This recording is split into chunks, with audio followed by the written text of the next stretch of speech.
go, whap that on there. I shall come down there, that's us there. Alright guys, welcome to Hampshire Outdoors Survival. Mickey here, and today I'm out here with Dog Dad Outdoors, Brian. We're in the woods, we're doing a bit of firelighting, we're having a natter, we're having a good time. Yeah, we'll go have a coffee and that. So guys, follow us along, see what you think. I hopefully enjoy it. Brian, welcome to my channel. Thank you very much. And yeah, so Brian, we'll get on with a bit of firelighting and that, and we'll have a bit of fun doing it. And I'm just going to waffle like I normally waffle. Any questions, anything you want to know, see?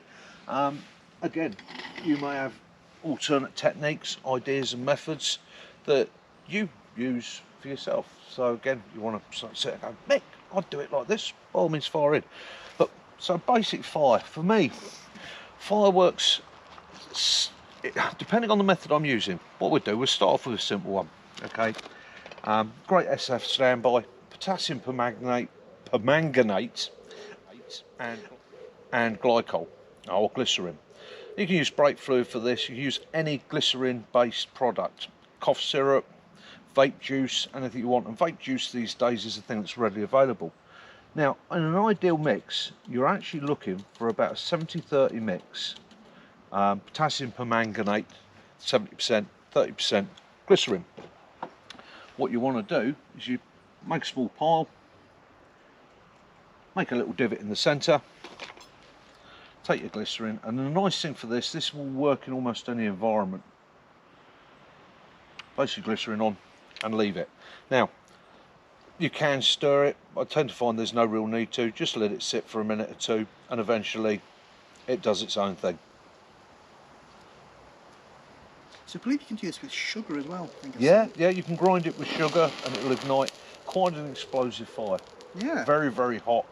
And again, if you imagine, if you put that already on your tinder pile, it's going to get it going. It's a great backup system for cold weather, wet weather and that. And the other thing is with the potassium permanganate, you can use it for water purification, use it to treat wounds and everything else. It's a sterilising agent. However, I will say, as I always do, go away and do your own research on that, because yeah, you've got to be very, very careful. It's very small amounts for doing water purification.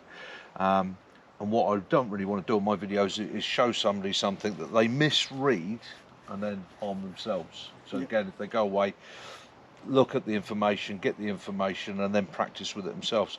So that's initially making the fire. Same thing is when you're sparking up. So my go-to, my preferred method is always cotton wool balls with a bit of Vaseline, purely and simply because they're easy, light to carry. It should be part of your first aid kit anyhow, cotton wool ball. And if you take anything that's cotton product out of your emergency kit, your survival kit, you can then put a bit of hand cleaner with it. I've always got a bit of Vaseline in my backup kit because I use it for chapped lips, rubs, sores and things like that. So it's something I can knock up if I needed to in the field. But use the chapstick as a Vaseline? Yeah, just use the chapstick as a Vaseline substitute. And again, the bonus with that is being cotton wool, natural fibre, lots of air in amongst it. It lights readily. It's a real brilliant go-to. With the cotton wool, gives it, or with the Vaseline on the cotton wool, it gives a candle effect, so it burns that little bit longer. Just extends that flame. Extends that flame nicely. And then you can go to things like your tinder materials, and you can build up your fire from there. But it gives you, as you see, that time to do that. So if you've already got everything laid out, you can strike that up, and then you can start building it up, going with that. Gives time to catch. It's that initial ignition that I find is the issue. That's once you get that going, it's generally all right, but it's that initial... It's getting that little flame there, that's the important one. And again, it's like I was saying to you before, when it comes to like friction fire and that's the difficulty. You're working with an ember, and trying to go from an ember to a fire is great when you're practicing in the perfect environment. When you're stuck in an environment where it's a life or death or an emergency or it's going against you, yeah, you don't want that. You want something that you can go to, simple, light, effective. You're going to crack into it and it goes. And that's, again, as I've said, that's the difference between bushcraft and survival training. Now, bushcraft, I love it. Great skill sets to have, absolutely fantastic. Sits alongside prepper, sits alongside survival, brilliant. But again, the survival element is that I need it and I need it now. Yeah, and this is the bit I'm kind of trying to struggle with, where I kind of, what I am, if you like, because the bushcraft, I mean, sitting as a bushcraft, I'm interested in. Yeah. But it's that kind of link to survival. I mean, yes, long term, definitely. Yeah. But I think in a lot of situations, the survival, it's a different skill set, isn't it? Yeah, it's is. It's okay to use cotton wool if you're in a survival situation. Exactly that. You use the tools that are most effective for you. So in a survival situation, I mean, this is the thing. Realistically, especially in the UK, I always say to people, how long are you going to have to survive in an emergency? Well, realistically, on an everyday-to-day basis, it's going to be a case as if you can keep yourself going from anything from 2 to 4 hours, you're going to be fine. By which time the emergency services, mountain rescue or whatever is going to get to you and get you out of that situation. Worst case scenario might be you're stuck up on the hills overnight, you've got your shelter, but if you can get fire, warmth and so on, you're going to survive. I think in the UK it's like you're never further than 3 miles from a road. No. Oh, sorry, in England and Wales you're never 3 miles. In Scotland you can be 6 miles, I think it is. Yeah, well that's the other thing, isn't it? 9 times out of 10 you're in a walkout situation. Yeah. And with a bit of common sense, I mean, I don't advise it to everybody. Quite often I would say, or I think you'll back me up on this, in an emergency situation, if you've got a vehicle, stay with the vehicle. Yeah. Yeah, Shelter. easy found, it's shelter, it's all that you need. But again, having these skills alongside you, having a little pack in the back of the car with just some basics, even if it's just a fire log and a gasifier stove packed away, a couple of litres of water and some instant coffees. Get you through the night. It's going to keep your body temperature up. It's going to make you feel a lot happier. Yeah, it's an easy one to do. And sometimes it's not even doing it. Sometimes it's just the skill and the mindset. Knowing you can make such a difference. The other one that I go to on a regular basis, and it's a bit dry, this one, because it's been sat in the bag for a while, so, but silver birch. So a lot of guys do silver birch, and one of the things I see quite regularly is trying to light your silver birch can be a bit of a swine off of the ferro rod, and a lot of other channels sort of they show you the beginning and the end of the product. They don't show you the bit in the middle, which it takes a little bit of thought and effort. So ideally what you want to do is, you see there, I'm breaking the silver birch down into quite small strips. Okay, this is going to be my ignition source, and these are going to be my tinder for getting my fire going. Now, the thing to do with silver birch is you have the paper bark on top. If you've got the peeling paper bark, you can take the paper bark off as it's peeling, and that will take a spark quite readily. But it's really the thinner stuff that's almost like tracing paper. Right. And occasionally you see it. They've got 2 types of birch. You've got the downy birch, and then you've got the European birch. Downy birch tends to shed that papery skin around the outside, and you can peel that off in handfuls. But all birch trees, what you can do, if you scrape back the outer edge, you'll form a dust. So see, and you'll see there you've got an orange layer. Yep. That orange layer is where it holds the oils, and that's what we're scraping up, is a dust with those oils in.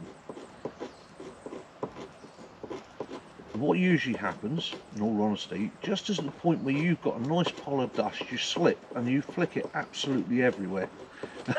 That's it. I did that the other day. Yesterday, I was like, shaving it really carefully. I did one spark and I hit the thing and it went everywhere. Yeah, it's easy done. Now, I see a lot of guys, there's hundreds of methods on these. So some guys will place the steel and pull that way. I don't get on with that myself. What I tend to like to do is I will point the steel at what I want, couple of scrapes. Oh, of course, right. There you go. And as you see, the dust is catching. So you've gone for quite a big ferro rod as well there. Yeah. What I've learnt over the years, is bigger is better. There we go. And there's the reality of it. You do that, and it goes out. Now, you go back to the beginning again. Let's find a nicer bit. There we go. So what you do is you sit there and you go, okay, so I've scraped what I want off of that. It's not worked. It's gone out. And this is the patience of survival. It's Repeat the process. repeat process. Don't let it beat you up. I see a lot of guys when I'm doing courses, or I've done courses over the years, and they get really frustrated with it. And I say to them, stop. Take a deep breath. Start again. Yeah, that's what I've been doing with feather sticks. I've probably spent about 2 or 3 days. Oh, I wouldn't say 2 or 3 days. 2 or 3 sessions, I'll say, just practicing. Yeah. No success yet, but I feel like they're getting closer. But, Well, that's the no thing. Feather cigar yet. sticks. There you go. Just popped it away. Feather sticks are a set to method. There we go. Come on. And once you've got that bit ignited, there we go. Now we start to build. So you find it's easier than feather sticks then? Feather sticks are great. I like feather sticks. And then if you use silver birch, and then you build to your feather sticks on after that. Yeah, so you use You're like a secondary. Yeah. And again, so there we go. It captures pretty well, actually. It does, it does. I mean, silver birch, you take a bit of silver birch like that and a cigarette lighter, and you can literally, it is the finest tinder. And it burns for quite a while at a very good temperature. So if you're building a fire, so even if you're not going to go with flint steel and you're going with a cigarette lighter, you take a piece of silver birch like that as your ignition source. It's absolutely brilliant. And again, you can take it doesn't matter how old and dead the tree is. Okay, take it from a rotten tree. If you had to, you can just take that outer layer off a live tree. Yeah. But what I tend to do, and I try not to unless it's a genuine survival situation, or if I'm going to do it, I then normally get a bit of my black tape. Yeah. As soon as I take it off, I black tape it over. Yeah, just right? And that will sit on there for anything from sort of 2 or 3 months to 6 months, but it's going to give the tree a little bit of protection from disease. Because at the end of the day, that's what the bark is. It is that protection for the tree. There's quite a flame on that. Yeah, it does. It works really, really well. I've never. It's not something I've thought of using, but it does really work. It's our ancestors' method. Yeah. You know, the northern forested band, or I can't remember the correct term for it now, but there we go. So you've got that northern band that runs from North America right through Europe, right, that sort of temperate zone. The silver birch has been there for millions of years, and our ancestors right back to the beginning of time used it for everything. When you look back through Sami, you look back through Celtic, you look back through North American indigenous peoples, they all used it, and it was a revered tree because you've got the sugar from the sap, you can peel the bark off it, use it as paper, fire lighting, shelter. You can eat it, you can actually consume the wood itself, or not the wood, the inner bark itself. It tastes absolutely foul, but again, in an emergency, it's going to give you some form of calorific value. There's the crocodile quote in there, isn't there, somewhere? Crocodile Dundee. So again, it's a survivor tree, and even with the silver birch, the other thing is tips of the branches. Okay. So they're the same as the beech, and the beech will shed branches in the summer, basically because it's losing water. It's not enough water, so there's little thin twiggy branches at the ends that don't want them anymore, and it drops them. Okay. Well, they then get caught up and hang up there, dry out, they're windblown, and then that would be your next stage there. So handfuls of those broken down, nice and fine, sat there ready. You get that going, pile that on, and then your larger stuff can come on top of that. And silver birch, because it contains so much oil, it will take quite readily. And obviously the birch you've got, obviously from your bags, that's obviously bone dry and you've had it for a while. Yeah. Does it work just as well straight off the tree? Yeah, pretty much straight off the tree. It actually will work better, and it's more supple. Because there's more resin in it. Yeah, so it's got that little bit much more resin in it. So trying that, I think. again, and collecting it off the ground. Unfortunately, up here in this woods, we don't have any silver birch, so basically I have to bring it in with me. But as you see with my bag, whenever I'm out and about, I'm collecting it. So I'm always looking at it, looking for it. I've always got a little bag of tinder drop materials just in case. Again, because quite often get friends, buddies, guys like yourself, just show us how it works, mate. Yeah, not a problem. Yeah, I've never seen that before, so that's really interesting to know. And that's my go-to. And the other thing is it's one of those, people can practice it, they can go to it. It's an easy resource to find and use, and it's quite an easy. You'll be surprised when you actually do it, especially on a nice fresh piece, and you're suddenly like, wow. Yeah. Yeah, I mean the flame on that was Yeah, and impressive. it gives a really Yeah. good flame and heat.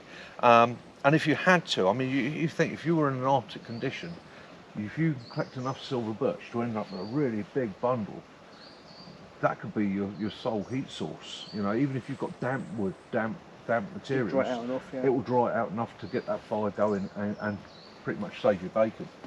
I've made teas literally just on the bark, where I've sat there, rolled it, literally just rolled it up into bundles, Okay.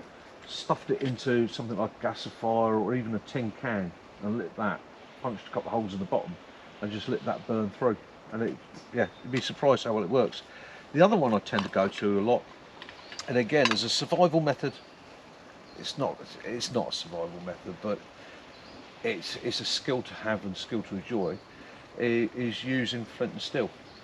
Yeah. Oh, yeah, the actual. Yeah. So, but what you can do, if you don't fancy finding the flint and sitting there tapping it all off, what you can do, if you make the char cloth, which again, just a small tin like that, little hole in the top, the material in there was denim jeans, just literally cut into small strips like that, packed into the tin as tight as I could, put it on a fire. You'll get a jet of flame through the little hole, and when that flame goes out, you're left with a pure carbon material.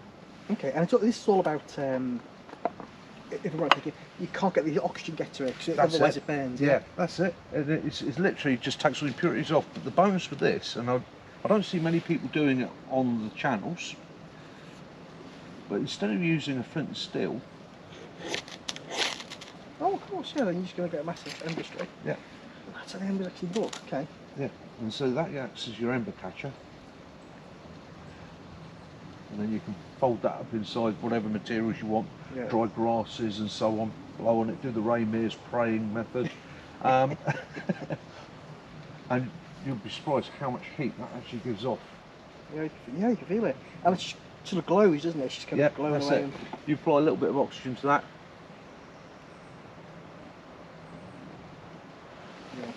I guess the one thing I struggle to understand is, if you're going to the effort of creating char cloth and carrying char cloth, won't you carry a fire lighter? That's the first rule. Yeah. First rule, survival. Cigarette lighter. Yeah, whether you're a smoker or not, that's the golden rule. Always my first go-to. These skills are fantastic to have. I think they're interesting, aren't they? Yeah, they're fantastic to have. They're great as a backup. Lighter dies on you. And I have done it. I've done it out in the field where suddenly got to the point where you go, my lighter's died. Everybody got a lighter. Nobody's got a lighter. Nobody smokes anymore. Yeah. Damn. Hang on. I've got a ferro rod in my kit. I've got a couple of items. Have a bit of a scavenge round. Find a bit of silver birch. 10 minutes later, we've got a fire going. Yeah. And the great thing with that, and I'll be honest with you, it's a bit of an ego thing, is whenever he's looking at you going, damn! He's mad. He makes fire. but I guess that's the difference between, I guess, the traditional bushcraft skill and the survival thing. Yeah, that's the thing, and the bushcraft gives me the confidence. Okay, the actual survival's in the practicality of my thought process. Having the first aid kit in the back of the car, having a few items, a simple brew kit packed away. I mean, that's my mug. Quite often in that, there's just a little single stove and a couple of hexi blocks that lives in the back of the car. A couple of coffees stuffed in there. You know, just simple items that you can do a lot with. It's just small, light, it's efficient, and if I needed to, I can make a brew pretty much any time I'm out. And again, satisfying thing there was years ago driving a lorry, stuck on a motorway, and pretty much there was nowhere I could go. The traffic's come to a stop. On the radio, big multi-car accident about 5 miles ahead. The road is closed both ways, and I sat and looked at it, and we're going to be here for hours. And it was an awful day, and I'm sitting there thinking, wow, it's going to be a long one. It's going to be a long one. I thought, well, I'll get out and make a brew. And I got out, I got my gas stove out, I got my burner going, I got my water out, and I'm making a cup of coffee. And it was only once I've made the cup of coffee, sat on the Armco barrier in the centre with my coffee, and just looked round at the world, and looked at the faces of the 30 or 40 people stuck in that traffic or in that patch with me that were looking at me. Yeah. And I felt sorry for them. I was like, do I hide now and finish my coffee in shame? But it was that realisation that why are you stuck like that? Yeah. You know, as simple. You don't have to be a bushcrafter, but a simple gas stove and a cook set, a cup, a Makes a tin mug. difference. You know, and it just makes the absolute world of difference. It really does. There was always a saying in cadets when I was an instructor there was, you know, a good NCO can always get his hands on a cup of coffee.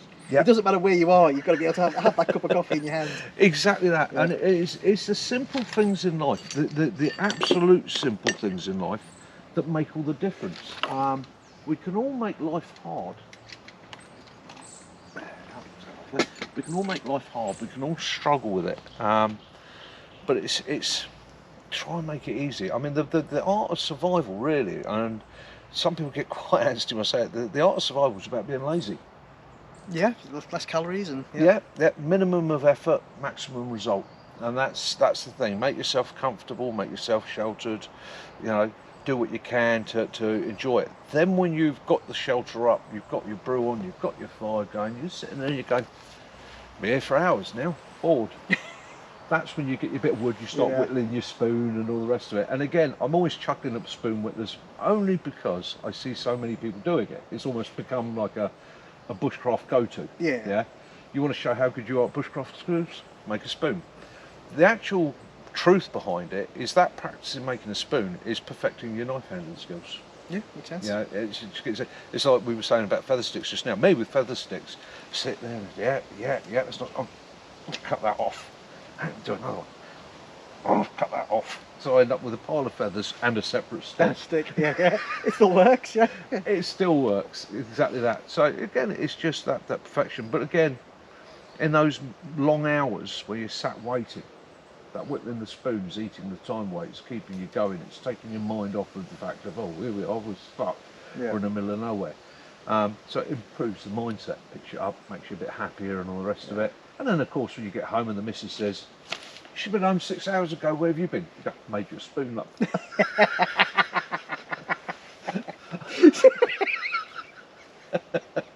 So you get into trouble. Well, it doesn't always work, but it's an option, isn't it?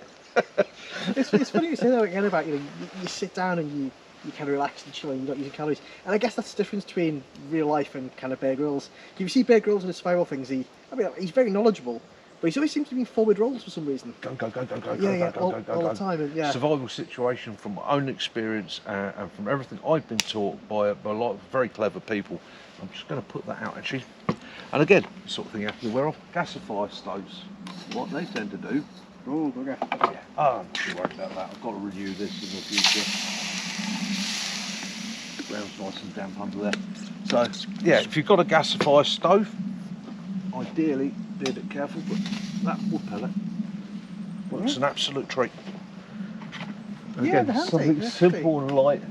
The amount of heat it will throw out. It acts like a firelighter, really. Yeah, it does. It's absolutely brilliant. Right, I'm just going to grab you a cup and get you a brew. Thank you very much. Not a problem. Just check the camera, see where we are with that.